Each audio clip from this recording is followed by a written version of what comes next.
The live version of the classic Disney returns tonight on W9. Update of April 19, 2018. Before presiding over the jury of the next Cannes Film Festival, Cate Blanchett returns tonight in Cinderella on W9. The channel will air the live remake of the classic Disney, directed by Kenneth Branagh and released at the cinema in the spring of 2015. At the time, Premiere had met the director to talk about this project in the vein of Maleficent, The Book of the Jungle, Beauty and the Beast. For us, you are the director. Subscribe to Shakespeare. We are a little lost now. Who are you and what has happened? Laughs. It's funny. I'm told that I have a predilection for classics. I am asked why I do not do anything new. I made some adaptations of Shakespeare and it took me some time to move on. It was a long time, where I worked with the same people. When I played in my first film, I thought I would never do another one. Become a director? I could not imagine it. But from my second film, a TV movie actually, I started asking questions. I was 21 years old. Why are you doing this? What is this machine? Then I created my own film school for the next 6 or 7 years. I knew I was interested in the job, but I really started to play in movies, which was a surprise. It lasted for a moment. Without much success, to be quite honest. I shot with great directors but not necessarily in their best films. It was interesting, fascinating. Parallel, I made mostly adaptations of Shakespeare. Then the failure of Lost Love Penalties, Love's Labour's Lost T, 2000, ed. was a big disappointment for me. I loved this movie and it hurt me that it does not work. It was definitely a turning point. I took some time before realizing again. And then exciting projects came to me.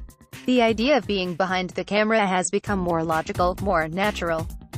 And I played a lot. I was older, more sure of my experience. Becoming a director was possible, not only with Shakespeare. There have been different chapters in my creative life. And Cinderella is a new one. In a way, yes.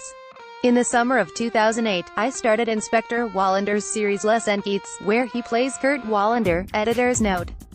It was surprising to some compared to what I had done with Shakespeare. But Wallander's character is very cinematic, naturalistic, true. He gets naked. And I was ready for that. My work was entering a new phase where I was no longer afraid of being scared. I wanted to be. I left my vanity aside. And it coincided with the movie Marvel Thor. 3 Hollywood films at the same time as Wallander as an actor. I believe that I have managed during the last 7 years to lead a parallel path, being both passionate about the acting profession and that of director. How is this related to what I did before? I do not know.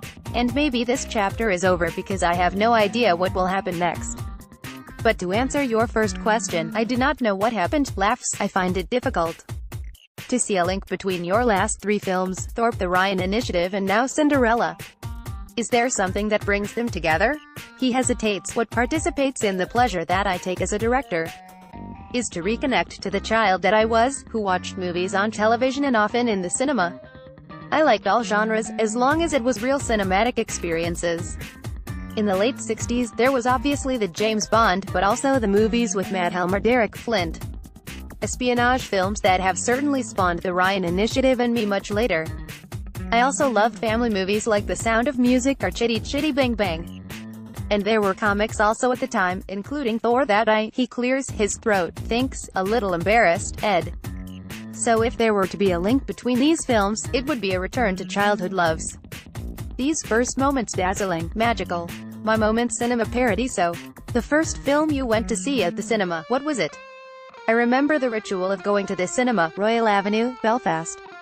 Maybe it was 66 or 67, I went to see The Great Escape. At the time, the movies were full of vibrant colors. Screen size and opulence were part of the experience.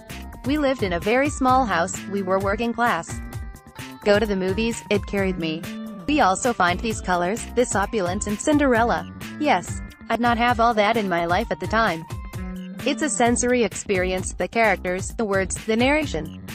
There is something unspeakable behind all that. Cate Blanchett's shoulders, the sparkle of these pearls, the movements of this dress. I cannot find that on my phone. I cannot find it in the theater or in a book. It's something unique. Why should people go to Cinderella? Because you will not see Cinderella in the cinema as elsewhere. Unlike Maleficent, your Cinderella is very classic. Why respect the story at this point, and what was your room for maneuver with a studio like Disney? They had already found an artistic direction. Another director had already been involved, and I do not know the details of all this, even if I imagine that the two visions came into opposition.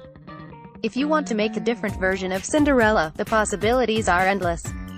But from the experience that I have, great classics, you can reveal them in the open with a slight inflection of the story, without changing them completely.